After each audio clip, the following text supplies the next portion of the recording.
ప్రజలకు కాలుష్యం అప్పటి ఉమ్మడి ఆంధ్రప్రదేశ్ ఐడీఏ ద్వారా బుల్లెట్ కర్మాగారం అని చెప్పి పేద రైతుల దగ్గర నుండి ఫుడ్ ప్రాసెసింగ్ పేరిట సుమారు 150 ఎకరాలు కేటాయించారు. కానీ అందులో అల్లానా పశువధశాలకు నిర్మించి పక్కనే ఉన్న ఆచార్య వినోబా సేకరించిన భూదాన్ భూములను కూడా ఆక్రమించుకున్నారు.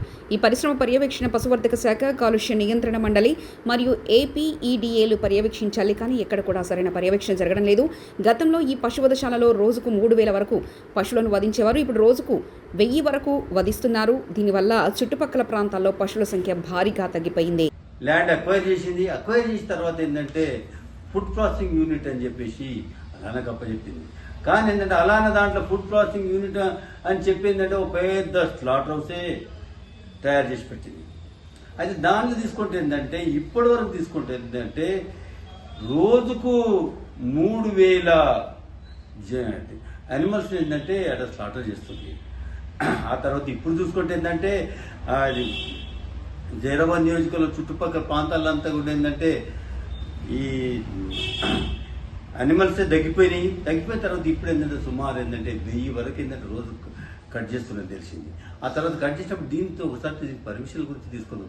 పర్మిషన్ గురించి తీసుకుంటే ఏంటంటే వెటనరీ డిపార్ట్మెంట్ వాళ్ళు ఏంటంటే ఒక్క పశువును వధించాలి అని అంటే దానికి ఏంటంటే చెక్ చేసి వాళ్ళు సర్టిఫికేట్ ఇవ్వాల్సిన అవసరం ఉంటుంది. అదేంటంటే పాడికి పనికొస్తుందా లేకపోతే గర్భవతి ఉన్నదా, అదే దాని మాంసం పనికొస్తుందా రాదా అని చెప్పేసి వాళ్ళు చేయాల్సింది. కానీ ఏంటంటే ఇది చూస్తే ఏంటంటే 1000 వరకు కట్ అవుతున్నాయి. కానీ ఏంటంటే డాక్టర్లు ఉన్నది ఏంటంటే వెటనరీ డాక్టర్లు కేవలం 2 ఉన్నారు. ఇద్దరు ఏంటంటే 1000కి ఏంటంటే చెక్ చేసినట్టు సర్టిఫికేట్ ఇస్తారంట.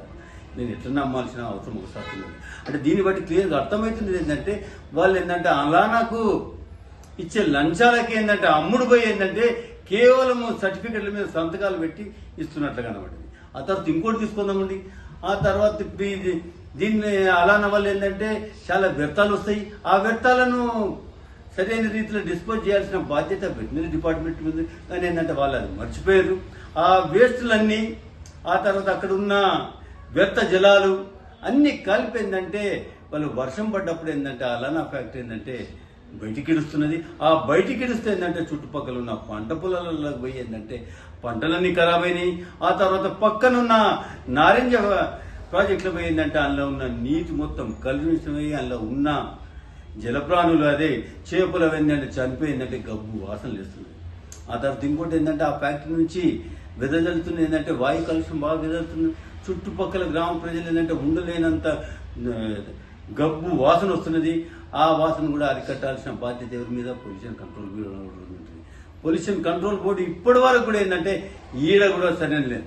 వాళ్ళకి ఏంటంటే కంప్లైంట్ ఇస్తుంటారు. చుట్టుపక్కల గ్రామాలు ఇచ్చారు. నేను చాలా సార్లు ఇచ్చిన కంప్లైంట్ ఇవ్వగానే ఏంటంటే వాళ్ళు వస్తారు, ఆ ఫ్యాక్టరీల దగ్గర పోతారు, కుమ్మక్క అవుతారు, వాళ్ళ దగ్గర లంచాలు తీసుకొని ఏంటంటే వాళ్ళకి సర్టిఫికేట్ ఇచ్చుకుంటూ పోతారు.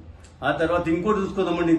ఆ ఫ్యాక్టరీ ఏంటంటే ఒక పెద్ద ఫ్యాక్టరీ ఉన్నది. ఆ ఫ్యాక్టరీకి ఏంటంటే 100 కోట్ల లాభాలు వస్తుంది. ఎందుకంటే దాంట్లో ఏంటంటే అది స్లాటర్ హౌస్, దాంట్లో ఉన్న మాంసాన్ని ఎక్స్పోర్ట్ చేస్తారు. ఆ ఎక్స్పోర్ట్ చేసింది ఏంటంటే ఢిల్లీలో ఉన్న అప్పటి అనేది కంట్రోల్ చేయాల్సి ఉంది. అది దాని కంట్రోల్కి ఏంటంటే నిబంధనలు చాలా ఉన్నాయి. దాన్ని ఏంటంటే వెటనరీ డిపార్ట్మెంట్ వాళ్ళు ఇంప్లిమెంట్ చేయాల్సి ఉంటుంది. కానీ ఏంటంటే ఈ ఫ్యాక్టరీలో ఎక్కడ కూడా అప్పేడకి కావాల్సిన ఏంటంటే ఏ నిబంధనలు కూడా సరైన రీతిలో పాటిస్తలేరు. అయితే మన మాంసం ఏంటంటే ఈరోజు బయట దేశాలలో పోయి ఏంటంటే అక్కడ ఏంటంటే కోట్లు గడిస్తున్నారు. సో నాకు తెలిసినంత వరకు ఏంటంటే ఈ ఫ్యాక్టరీకే 100 కోట్ల వరకు ప్రాఫిట్ వస్తుంది. ఆ ప్రాఫిట్ అంతా ఒక యజమానికి పోతుంది.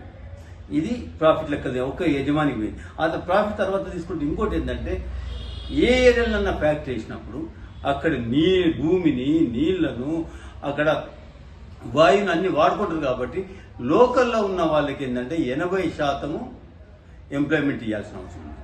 ఆ ఫ్యాక్టరీ నేను కనుక్కున్న దాన్ని బట్టి చూస్తే సుమారు 2000 మంది వరకేమో పని చేస్తారు.